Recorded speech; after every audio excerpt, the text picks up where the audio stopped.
Hello there, and welcome to Sid's Retro Corner. Today I would like to show you this.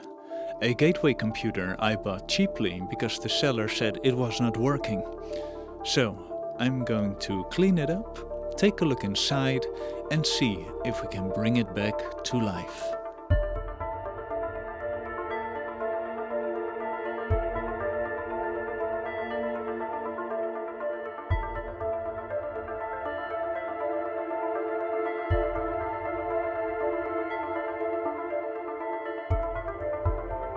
Alright, let's open it up and take a look inside. Okay, I can see a Creative Sound Blaster Live. And here we have a network card. That's going to be handy. I will keep this in for now. All we need now is a video card. And I have my old one right here. It's a ATI R6 or a Radeon 7200. I think it's one of the first Radeon video cards. I'm not quite sure, but it's a good card. By the looks of it, it has 64 megabytes, and yeah, that's more than enough for now. So let's install this one and see what happens.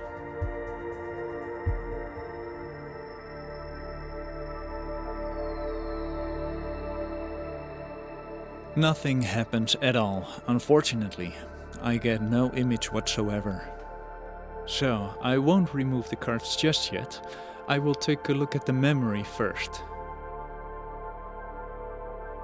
This first memory stick doesn't seem to say how much megabyte it is, but it does say PC 133, which is 133 megahertz, which is the speed at which data travels from the memory to the processor. This one is 32 megabytes, and this next one is 64 megabytes, but they are both 100 megahertz. So I think that's the problem. I'm going to take this 32 megabyte stick and install it and see if we get a different response.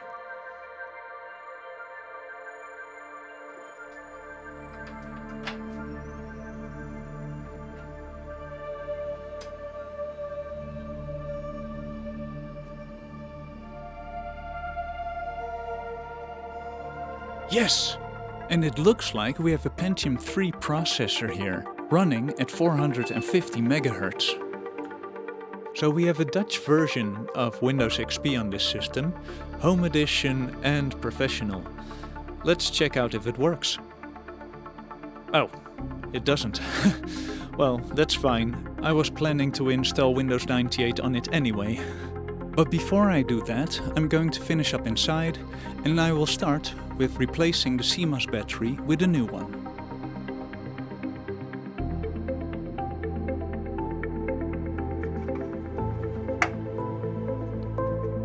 And while we're at it, let's take a closer look at these cards here.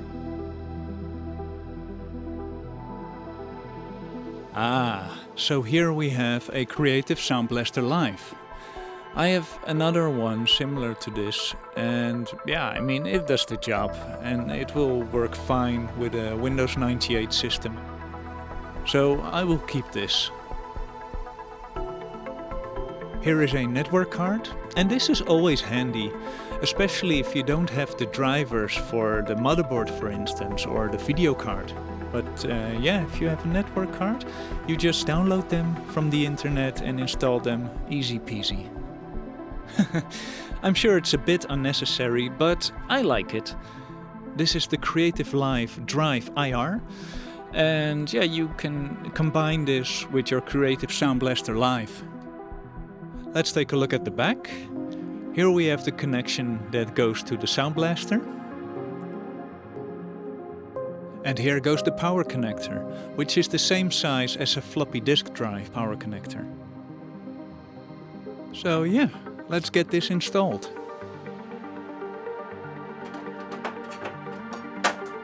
And I think this will also look nice next to the Creative CD Rewritable.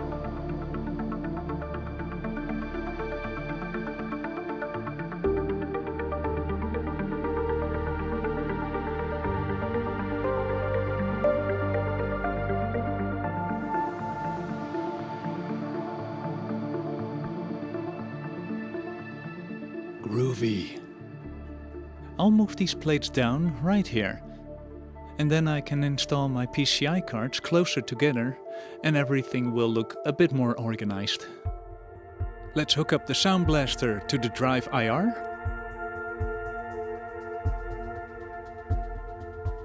And here we have the CD in cable. Here we have a cable adapter. From a big power connector to a small power connector, which I need because I only have one small power connector going to the floppy disk drive. Great! So there's this sticker on the computer that says that it originally came with Windows 98, so I will be installing that.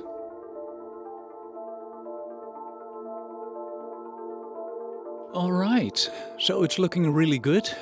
And the problem eventually was that someone installed memory into the system that wasn't compatible. In this case, it was a memory stick that was 133 MHz, while the system can only take 100 MHz memory sticks. So now that we know this, I'm going to upgrade the system to its fullest potential, which is 384 MB of system RAM. Which I'll do by installing these 3 memory sticks, each 128 MB.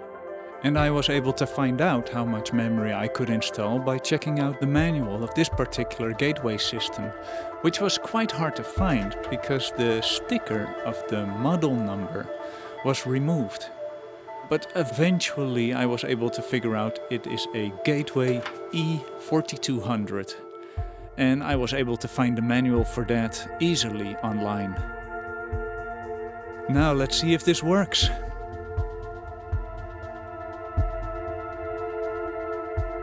Yes, great. We now have the full 384 MB of system RAM.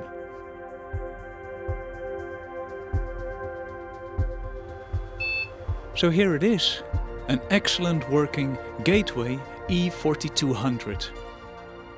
With a Pentium 3 processor running at 450 MHz and 384 MB of system RAM. I think that's a good machine to do some gaming on. Especially games from the 90s and early 2000s. Anyway, let's play some Jedi Knight.